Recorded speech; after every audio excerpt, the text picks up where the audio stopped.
As you can see, I'm up in my workshop today. Today I'm building another bat house. I've never done one on a video before to show people how I actually do them.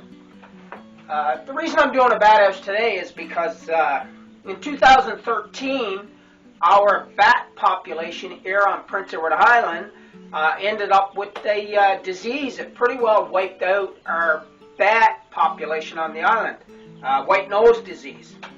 What it actually did, I guess in a basic breakdown term, is it used to wake the bats up in the middle of winter when they were in their hibernation, and the bats would start moving around and they would freeze.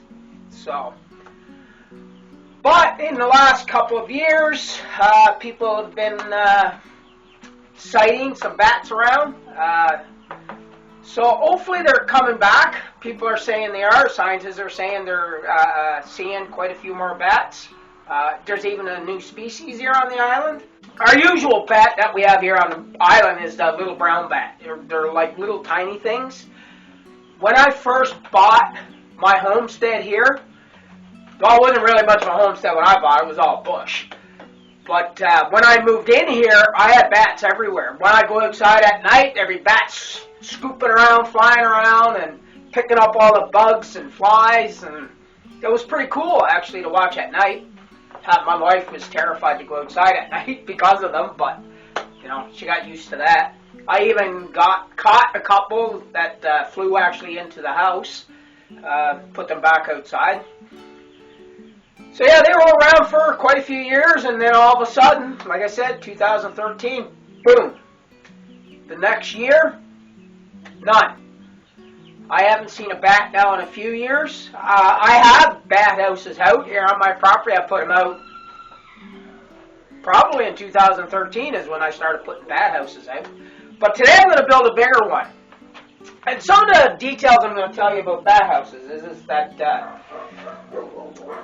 your bat house needs to actually face east, like southeast is where you want your bat house to face, because it gets the sunshine in the morning, heats up the house so that the bats warm up during the day, and then when nighttime comes around, they're nice and warm and they can get outside and do their thing.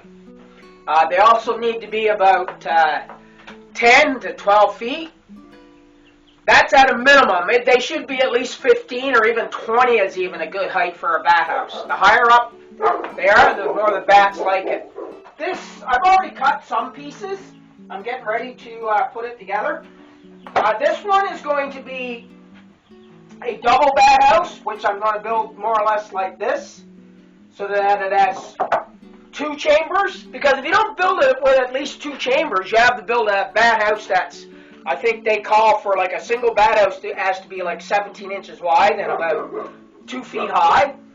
So this one is 10 inches wide, 10.5 inches wide, and I'm going to build it so that it kind of looks like this. But I'm going to show you guys exactly what it's going to look like when it's all done.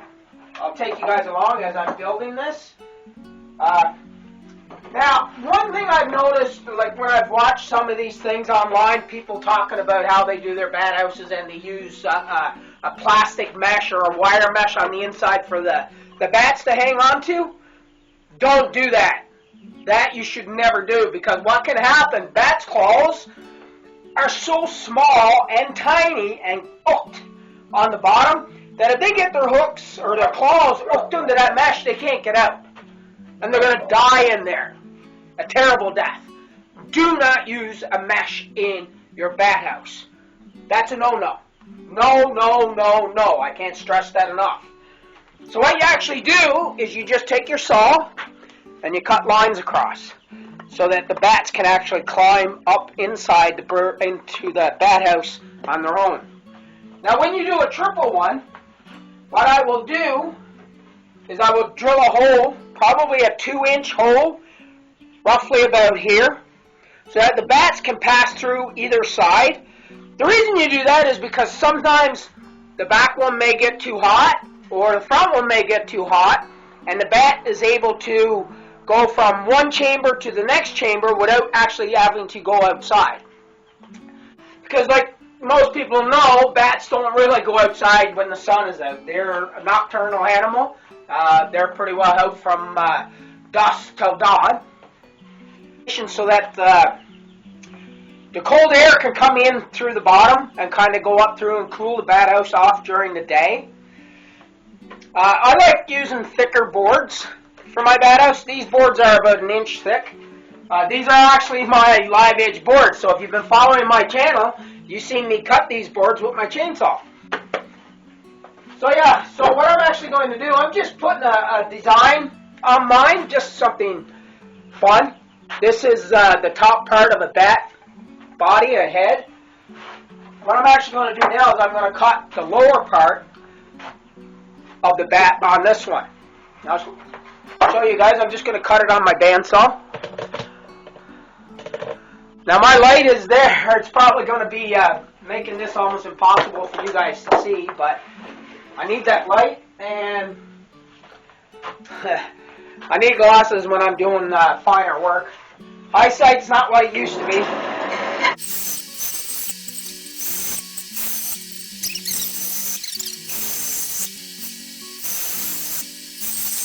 Much on its own. So let me turn you guys around so you can actually see what I'm doing here. So what this is supposed to be, let's see how it actually worked out. Oh, it's got to come down a bit. So this is what it's actually going to look like when it's done. I'm not sure how well you guys can see this, but that will be pretty much what it is. I think it'll look pretty cool. Now, what's also important with a bat house is it really needs to be sealed really well at the top 2/3, because up at the top 2/3 is you need the heat from during the day to not be able to escape at night, so the bats actually stay fairly warm at night. Because I live, obviously in a cooler climate up in Canada, here on Prince Edward Island. So yeah, now I got to cut my two side pieces, which have got to hold my bat fronts and centerpiece together. But I guess what I should do first, so I don't forget it, is drill a hole in this one while I'm at it. I'll show you guys.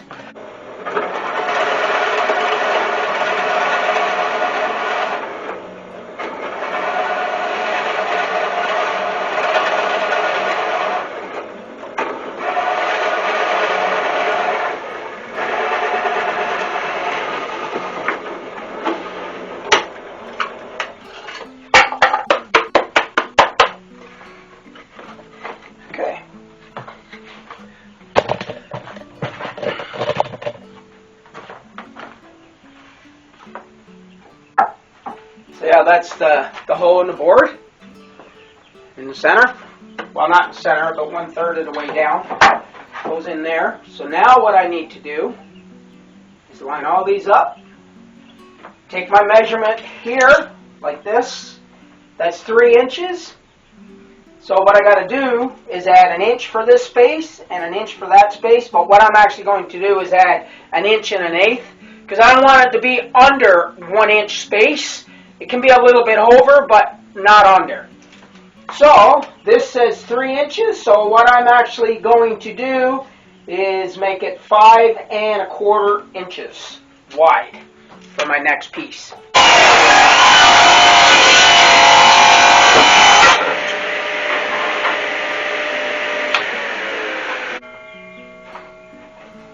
Now, I've never built one of these before, so I'm taking you guys along. Well, I've built lots of bat houses, but I've never built one like this before. So I'm taking you guys along as I'm figuring it out. So yeah, this is how it's actually going to look. I'm just trying to decide which is the best way to adjust this down in the bottom. I think what I'm actually going to do is I'm going to lower that just a little bit more. So I got a little bit more space at the top. Yeah, that's better. So I think what I'm actually going to do, because that comes to there, so what I'm actually going to do is just kind of cut that on the bandsaw. Because square cuts are boring. If you've seen many of, or most of the stuff I build, it's never square.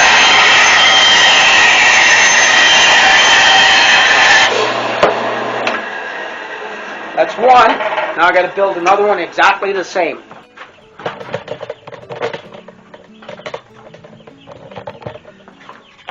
These are just spacers. Okay, you don't need to put the front piece. First things first is this. This is just a spacer. So yeah, it doesn't stay there. This is just so that I can do this like this. This goes like this.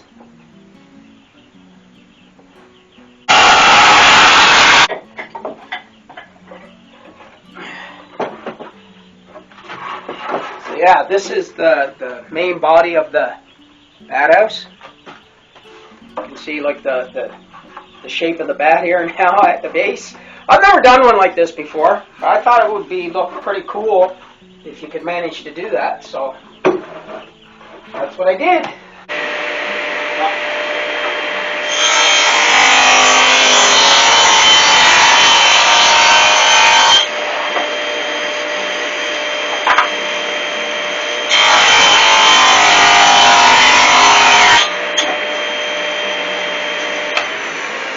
The reason I cut a angle on both sides is so that when it goes up like this, the rain runs down here. If you don't cut that angle, what happens is the water can actually come along that edge and then follow back down. You don't want that. You want it to come down, come here, fall, and then drip off. So it actually does not go inside the bat house.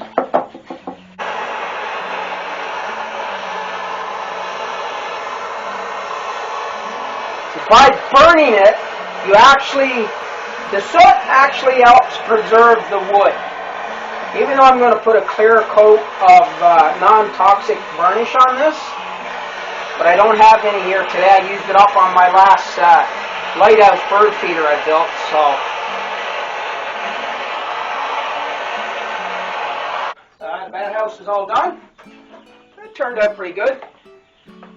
There's the bat at the bottom. That worked out all right. Yeah, it is the first time I've done this design, so I think it should work out pretty good. I just got to pre-drill a couple holes there so we can actually mount it, and I'll probably put a couple down in the bottom as well, just so that it can be fastened really solid to a wall. And like I said, it should be a minimum of 10 to 12 feet. 12 feet off the ground would be better than 10, but even 20 feet high is even better.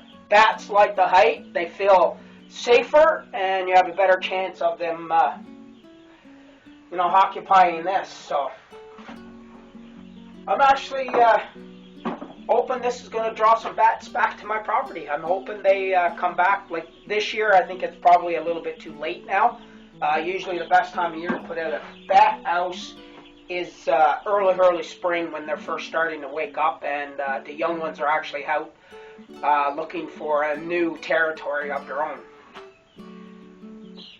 So yeah, what do you guys think? Maybe you guys leave me a comment and let me know what you think of this new design for a bat house. So yeah, I think it looks actually pretty cool. I like the bat part in the bottom. Hard to tell on camera. I don't know what it's going to look like from looking at it through a camera lens, but we'll see. So thanks for watching. Maybe consider subscribing and hit that like button if you like the video. Smash that bell icon so you don't miss any of my upcoming videos. And thanks for watching.